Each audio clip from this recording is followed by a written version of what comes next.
ಗೆಳೆಯರೇ, ಬರೀ 10-12 ವರ್ಷಗಳ ಆಯುಷ್ಯವನ್ನು ಪಡೆದಂತಹ ಮನುಷ್ಯರು 100, 200, 300, 1000 ವರ್ಷಗಳವರೆಗೂ ಬದುಕಬಹುದಾ?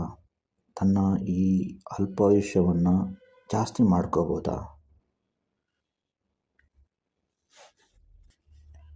ಮನುಷ್ಯನಾಗಿ ಹುಟ್ಟಿದ ಮೇಲೆ ಜಾಸ್ತಿ ಅಂತಂದರೆ ಒಂದು 100 ವರ್ಷ ಶತಾಯುಷಿ ಅಂತಂದ್ಬಿಟ್ಟು ಆಶೀರ್ವಾದ ಮಾಡ್ತಾರೆ.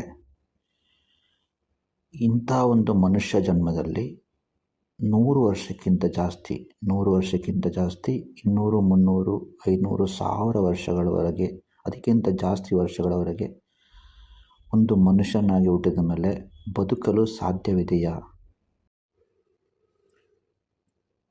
ಈ ಒಂದು ವಿಷಯವನ್ನು ಒಂದು ಸಣ್ಣ ಕಥೆಯ ಮೂಲಕ, ಅಂದರೆ ಸಾವಿರಾರು ವರ್ಷಗಳ ಹಿಂದೆ ನಮ್ಮ ದೇಶದಲ್ಲಿ ನಡೆದಂಥ ಒಂದು ಪುರಾಣ ಪ್ರಸಿದ್ಧ ಕಥೆಯ ಮೂಲಕ ನಾನಿಲ್ಲಿ ನಿಮಗೆ ತಿಳಿಯಪಡಿಸ್ತಾ ಇದ್ದೇನೆ.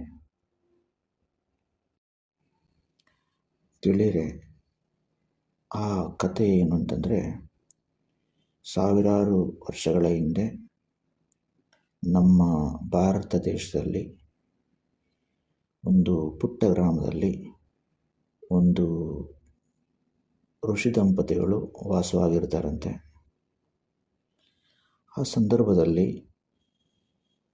ಅವರಿಗೆ ತುಂಬ ದಿವಸದ ಒಂದು ವೈವಾಹಿಕ ಜೀವನ ನಡೆಸಿದ ಮೇಲೆ ಕೂಡ ಮಕ್ಕಳಾಗಿಲ್ಲ ಎನ್ನುವಂಥ ಒಂದು ಕೊರಗು ಅವರಲ್ಲಿ ಇತ್ತಂತೆ. ಈ ಸಂದರ್ಭದಲ್ಲಿ